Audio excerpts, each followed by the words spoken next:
여보, 이웃집 할머니가 그러는데 우리가 받을 수 있는 돈이 더 있다는데? 뭔 소리야? 기초연금 받고 있잖아. 아니야. 그게 아니라 간병비도 70% 깎아주고 손주 교육비도 받을 수 있고 심지어 농촌에 살면 매달 30만 원까지 받을 수 있다는데. 정말? 그런데 왜 우리는 몰랐지? 그러니까 신청 안 하면 그냥 날아가는 돈이라니까. 여러분도 지금 이런 대화 나누고 계시죠? 맞습니다. 지금 당장 신청 안 하면 몇백만 원이 그냥 사라집니다. 본격적인 이야기 시작 전에 구독과 좋아요 한 번씩 눌러주시면 큰 힘이 됩니다. 가족이나 친구들에게 영상 공유를 해주시면 나눌수록 행복은 2배가 됩니다. 먼저 제일 중요한 것부터 말씀드리겠습니다. 9월부터 시행되는 제도들이 대부분 소급 적용이 안 된다는 겁니다. 즉 놓치면 그 기간만큼 손해를 보게 되는 거죠. 한 달만 늦어도 몇십만 원이 달라질 수 있어요. 오늘 5가지 제도를 차근차근 말씀드릴 텐데요. 각각이 여러분 삶에 어떤 도움이 되는지 실제 사례와 함께 들려드릴게요. 충남 부여에 사시는 민석철 어르신 81세 얘기부터 들어보세요. 평생 농사만 지어오셨는데 요즘은 수입이 예전 같지 않다고 하십니다. 비료값도 오르고 일손도 부족하고 그냥 버티고 있어요. 민석철 어르신만의 이야기가 아니에요. 요즘 농촌에서 나이 드신 분들이 처한 현실이 정말 어려워요. 농자재 값은 치솟는데 농산물 가격은 그대로고 농사 지을 사람도 없고요. 저도 전북 완주에 계신 황창호 어르신을 알고 있는데요.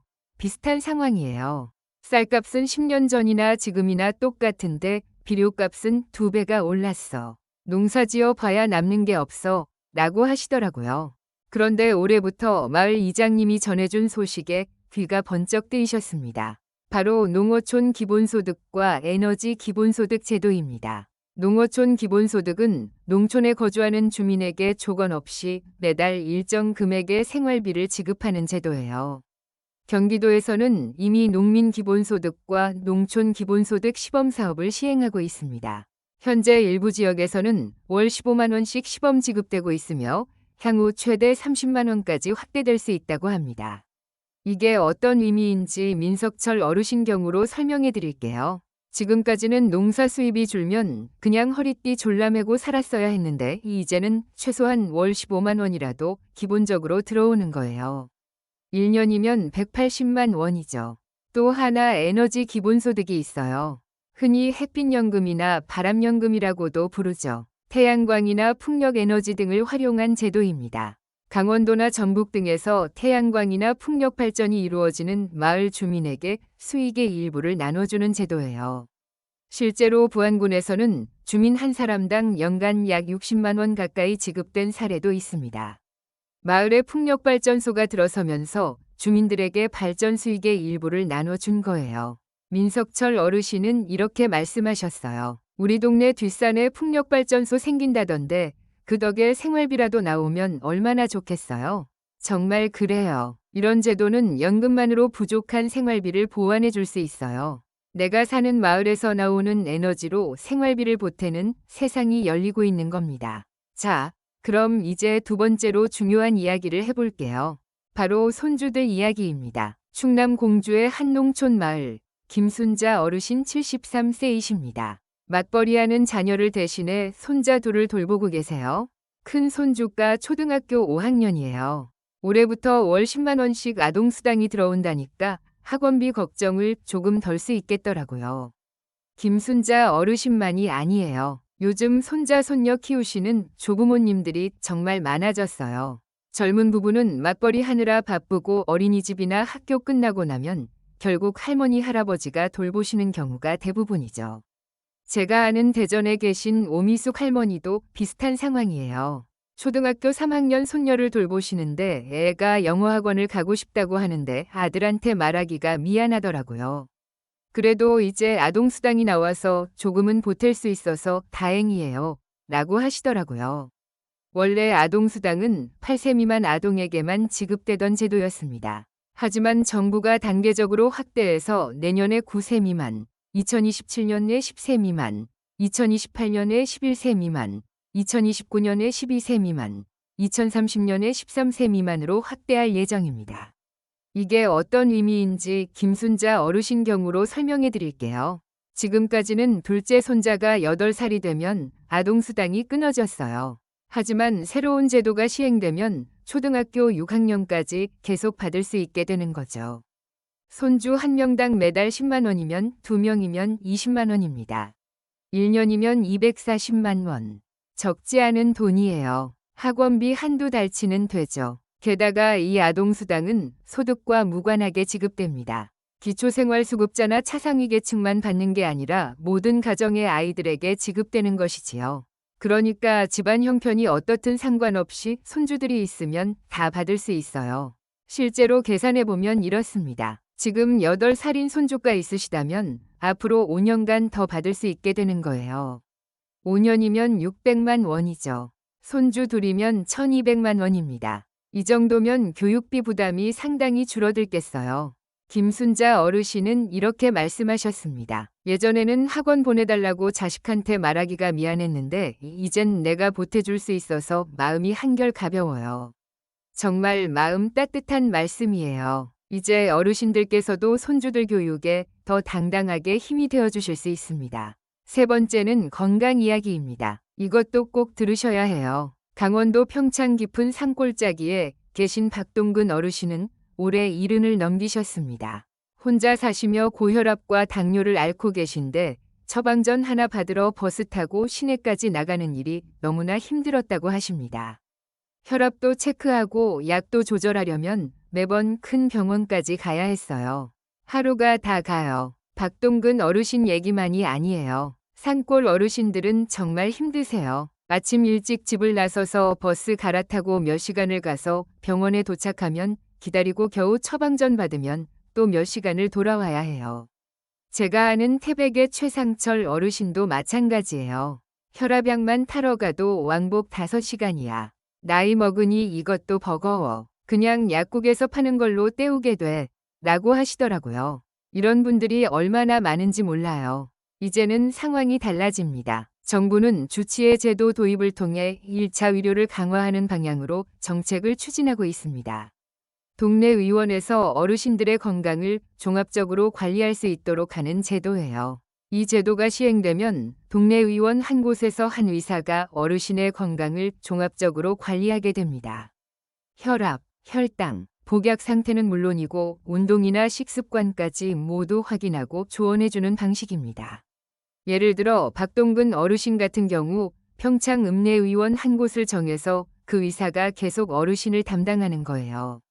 혈압이 어떻게 변하는지, 당뇨 수치는 어떤지 쭉 지켜보면서 약도 조절해주고 생활습관도 상담해주는 거죠. 필요한 경우엔 큰 병원으로 연계도 해줍니다. 어르신 이번엔 정밀검사가 필요할 것 같으니 춘천병원에 예약서 드릴게요. 검사 받고 오시면 제가 계속 관리해드릴게요. 이런 식으로요. 박동근 어르신은 이렇게 말씀하셨습니다. 이제는 의사 선생님이 내 몸을 오래 지켜봐 주니까 안심이 돼요. 약도 내 생활에 맞게 바꿔주시더라고요. 정말 다행스러운 일이에요. 그동안 병원 갈 때마다 처음 보는 의사한테 똑같은 설명을 반복해야 했는데 이젠 내 상태를 잘 아는 의사가 계속 봐주니까 훨씬 편하시겠어요. 비용도 걱정 없습니다. 건강보험 적용으로 1회 진료에 1,000원에서 2,000원 정도만 부담하면 됩니다. 가까운 의원에서 저렴하게 또 꼼꼼하게 건강관리를 받을 수 있는 겁니다. 네 번째는 지방에 계신 분들께 특히 중요한 소식입니다. 전라북도 무주의 작은 마을에 사는 윤말순 어르신 올해 76세입니다. 평소 심장이 약하셔서 대학병원에서 검사를 자주 받아야 했는데 문제는 병원이 너무 멀다는 겁니다. 동네 병원에선 안 된다니까. 서울로 KTX 타고 다녀왔어요. 교통비에 숙박비에 하루에 40만 원은 그냥 날아가요. 윤말순 어르신만이 아니에요. 지방에 계신 분들은 이런 고민이 정말 많으세요. 동네에는 내과 정도만 있고 조금만 복잡한 병이면 서울이나 부산까지 가야 해요. 제가 아는 영주의 정혜자 할머니도 비슷해요. 배에 그림자가 있다니까. 대구로 CT 찍으러 갔어요. 한 번 다니는데 교통비만 10만 원, 검사비까지 하면 30만 원 넘게 나와요. 병 치료하는 게 맞나 싶어요. 라고 하시더라고요. 이제 이런 부담도 점점 줄어들게 됩니다. 정부는 지역의료 강화를 위해 권역별로 3년간 최대 500억 원 규모의 필수의료 체계 강화 지원 사업을 신설하고 필수의료 정책 패키지를 발표했습니다. 쉽게 말해 서울만 가야 진료받을 수 있는 상황에서 벗어나 지역에서도 심장내과나 중증질환 치료를 받을 수 있게 한다는 겁니다. 지방 공공병원에 좋은 의료진과 장비를 갖추도록 국가가 지원한다는 거예요. 윤말순 어르신 같은 경우를 예로 들면 앞으로는 무주에서 가까운 전주나 대전 공공병원에서도 심장 정밀 검사를 받을 수 있게 되는 거예요. 서울까지 갈 필요가 없어지는 거죠. 공공병원 시설도 단계적으로 확충됩니다. 응급실, 수술실, 재활센터 등 대도시 수준의 의료 인프라를 지역에 마련해 주는 거죠. 예전에는 지방병원은 시설이 안 좋다는 인식이 있었는데 이젠 그런 걱정을 덜 수 있게 되는 겁니다. 또 좋은 의사들이 지역에서 일할 수 있도록 인센티브도 늘렸어요. 월급도 더 주고 연구할 수 있는 환경도 만들어주고 경력 관리도 도와주는 방식으로요. 윤말순 어르신은 이렇게 말씀하셨어요. 이젠 서울 안 가도 진료받을 수 있다니 체력도 아끼고 돈도 절약되고 참 좋아요. 정말 그래요. 이 제도가 정착되면 수도권과 지방의 의료 격차가 줄고 더 많은 어르신들이 안정적인 진료를 받을 수 있게 됩니다. 마지막 5번째는 가장 현실적인 문제입니다. 바로 간병비 이야기예요. 경북 봉화의 한 시골 마을에 사는 김현수 어르신 올해 78세입니다. 봄에 허리를 크게 다쳐 수술을 받으셨는데 이후 요양병원에 입원해 계시면서 간병비가 큰 부담이 되었다고 합니다. 간병인 하루에 12만 원씩 줬어요. 한 달이면 360만 원이 넘어요. 치료보다 간병비가 더 무서웠어요. 그 말씀이 참 마음에 남습니다. 실제로 많은 어르신들이 병보다 간병비 때문에 치료를 포기하는 경우도 많습니다. 그런데요, 이제는 달라집니다. 새로운 제도 개편에 따라 중증 환자 중심으로 간병비의 건강보험이 적용됩니다. 현재 일부 요양병원에서 시범사업이 시작되었고 2030년까지 전국적으로 확대될 예정입니다. 쉽게 말씀드리면 지금 하루 12만 원 내시던 간병비가 앞으로는 3만 6천 원 정도만 부담하시면 됩니다. 건강보험이 나머지를 부담하는 방식이지요. 가족들이 돌아가며 병간호하던 일도 줄어들고 치료에 집중할 수 있게 되는 거죠. 김현수 어르신 같은 분들께 정말 반가운 소식입니다. 병원비보다 간병비가 더 무섭다던 그 말 이제는 조금씩 달라질 겁니다. 한 달에 250만 원 넘게 절약할 수 있으니까 정말 큰 차이죠. 자, 이제 오늘 말씀드린 복지제도 다시 정리해 드릴게요. 첫째, 간병비가 건강보험 적용으로 크게 줄어듭니다. 경북 봉화의 김현수 어르신처럼 하루 12만 원씩 내던 간병비가 3만 6천 원 정도로 줄어드는 거예요. 둘째, 아동수당이 초등학교까지 확대되어 손주 교육비에 도움이 됩니다. 충남 공주의 김순자 어르신처럼 손주 둘이 있으면 한 달에 20만 원씩 받을 수 있어요. 셋째, 주치의 제도 도입으로 건강관리가 쉬워집니다. 강원도 평창의 박동근 어르신처럼 동네 위원회에서 한 의사가 계속 건강을 관리해 주니까 멀리 나갈 필요가 없어져요. 넷째, 공공의료 강화로 서울까지 가지 않아도 진료받을 수 있습니다. 전북 무주의 윤말순 어르신처럼 심장검사 받으려고 서울까지 KTX 탈 필요 없이 가까운 공공병원에서 받을 수 있게 되는 거예요. 다섯째, 농어촌과 에너지 기본소득으로 생활비가 보탬됩니다. 충남 부여의 민석철 어르신처럼 농사 수입이 줄어도 기본소득으로 5월 15만 원에서 30만 원까지 받을 수 있어요. 이 5가지 어느 하나 어르신들 삶과 떨어진 게 없습니다. 병원비 부담 줄이고 손주 교육비 지원하고 건강관리 쉽게 하고 가까운 곳에서 진료받고 생활비 보탬 받는 것까지 모두 어르신들이 실제로 겪고 계신 어려움을 해결해주는 제도들이에요. 지금은 검토 중인 것도 있고 시범사업 단계인 것도 있지만 방향은 분명합니다. 정부가 준비하고 있는 이 변화들, 정보가 빠르면 혜택도 빠릅니다. 미리 알고 준비하시면 제도가 시행되는 즉시 혜택을 받을 수 있어요. 그런데 여기서 중요한 건 이런 좋은 제도들도 신청하지 않으면 소용이 없다는 거예요. 정부에서 일일이 찾아와서 어르신 이거 받으세요 하지 않거든요. 본인이 알고 신청해야 받을 수 있어요.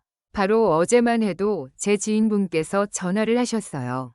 선생님, 저 큰일 났네요. 이웃집 할머니가 말하는데 제가 몰랐던 지원금이 있다는 거예요. 근데 신청 기간이 얼마 안 남았다고 하네요. 이런 상황 정말 많이 들어봤습니다. 작년에도 비슷한 일이 있었죠. 한 어르신이 6개월 뒤에야 본인이 받을 수 있는 의료비 지원을 알게 되셨는데 이미 신청 기간이 지나버린 거예요. 그분이 하신 말씀이 아직도 기억납니다. 젊은 사람들은 다 알고 있는데 정작 필요한 우리는 왜 몰라야 하나요? 맞는 말씀입니다. 정보는 넘쳐나는데 정작 필요한 분들에게는 제대로 전달되지 않고 있어요.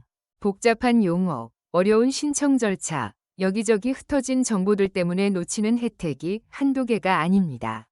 그래서 오늘 이렇게 말씀드리는 거예요. 몰라서 못 받는 일 이젠 없도록 해야겠죠. 지금까지 어차피 복잡하니까 기초연금이나 받자고 생각하셨다면 오늘 이후로는 달라지실 겁니다.